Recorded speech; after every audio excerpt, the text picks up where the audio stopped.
Hi again, everyone. I'm Ollie Matthews. This is the Narcissistic Resistance, and this resistance video is sponsored by contribution from Sue, and here's her story. Hello, Ollie. I've recently been thinking about where I was mentally as a teenager through my early 20s. I had very low self-esteem. I didn't care about myself at all. I started going out with this guy I had a few classes and lunch with in school when I was 15. 2 months away from turning 16. I didn't know him well, and I wasn't even all that into him. But it was cute enough, and he asked me out. The terrible thing about it was I did it because I was determined to lose my virginity at 16. After listening to you read other stories and getting your perspective, I realized I was trained from a young age to put my value in my vagina.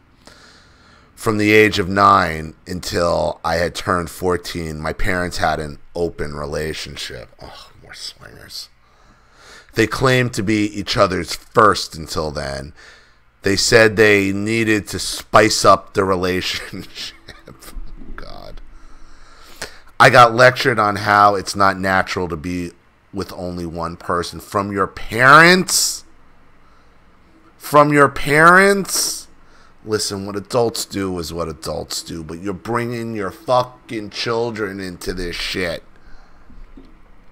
They said it would be fine if they screwed around as much as possible before they got married, but they didn't, so they wanted to make up for it. To make matters worse, my mom would give me all the details of her sexual relations like I was some kind of girlfriend. I hated listening to her and begging her to stop, but no. Apparently, I needed to know these things. She was being open and honest with me. At the same time, I had to keep it a secret. Sick. Of course, my parents got divorced after giving it the good old spice up the marriage with an open relationship try. I knew that's not what I wanted in a relationship. So here's how my thought process went at the age of 15. I wanted to get out of the house as soon as I turned 18. I suck at everything and have no career skills. Not only can I not afford college, but I'm stupid and will fail anyway. I must rely on a man to help take care of me because I won't be able to do it alone. If I'm going to find a man at 18, I need to start having sex before that.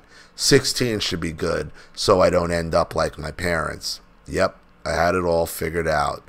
This is what I thought when I was 15. I kind of went in a different direction with this from what I was thinking when I started writing this. But it does address the core problem being my parents and part of how I was raised. I was going to get into my relationship with my boyfriend at the time. We were together for 7 years. He was controlling, mean, and just an all-around dirtbag to me. I tried breaking up with him and he would just say no. I had no clue how to handle that. He acted like I'm stupid, fat, or a slut. I was hurting and angry all the time, but in my mind, he was right, and I have to admit, I kind of got off on being the victim. That's the scary part. I hated myself so much I was willing to be victimized. I had fantasies that he would go too far one day and actually physically harm me, and if it was bad enough, I could kill him in self-defense. I fantasized about murdering my boyfriend on a daily basis. All I needed was for him to take it too far. God, I was sick. I would rather have stayed in what I knew was a terrible relationship so I could possibly play out my fantasies one day rather than to just get the hell out. And that's the position your mother puts you in. Your mother puts you in a position where you think your only value is through your pussy. Is through your vagina. But you know that's wrong and you hate it. And they've made you believe you're so dumb, so stupid, so weak that the only way that you can get out of this is if there's some kind of grand evidence of that would put your life in danger so you can kill him and get away instead of just realizing and say, hey, I could just pick up and leave.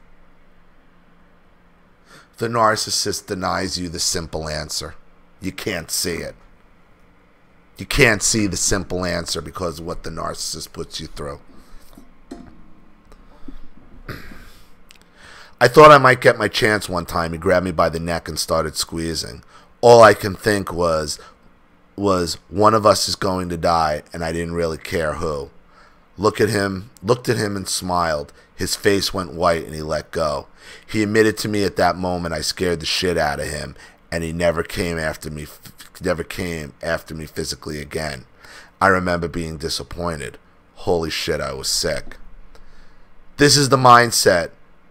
This mindset stuck with me until I had my first child. That boy saved my life. I never cared about me, but after I had him, I couldn't go through with my fantasy of allowing myself to be victimized until I snap. That wouldn't be good for our child. I had to learn to take care of my well-being so I can make the right choices for him.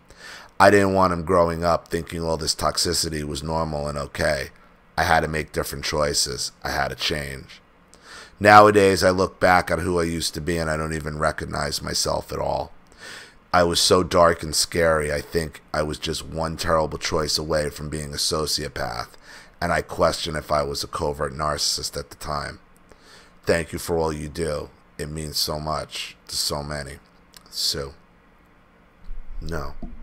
Covert narcissist doesn't change. That child wouldn't change a covert narcissist. Nothing changes a covert narcissist. You are a victim of abuse. So abused that you couldn't see the answer, right? The simple answer. The narcissist abuse denies you the simple answer, the easy answer, the answer that's right in front of your face.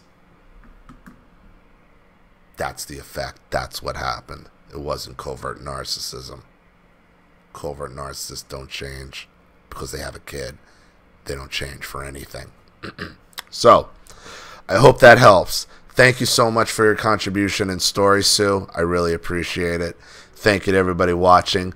Please leave any opinions or advice in the comment section below. And again, if you want your story read on the channel, you have a topic you'd like me to cover, a narcissist you'd like to expose, you'd like to set up Skype, a phone call, have a private video made, or a Facebook live chat, or you'd like to sponsor a video like this for someone who needs help and can't afford it, or just make a contribution to the channel in general to keep it supported, growing, and successful, because this channel survives 100% on contributions from all of you guys. Without you guys, all this goes away. So if you like what you see here and you want to see more videos like this, you know what to do with the PayPal and email links in the description box. Also, please like and share this video wherever you can. Subscribe to my channel if you haven't. And be sure to click the subscription bell to be notified of all my video uploads. I'm Ollie Matthews. This has been The Narcissistic Resistance. Take care.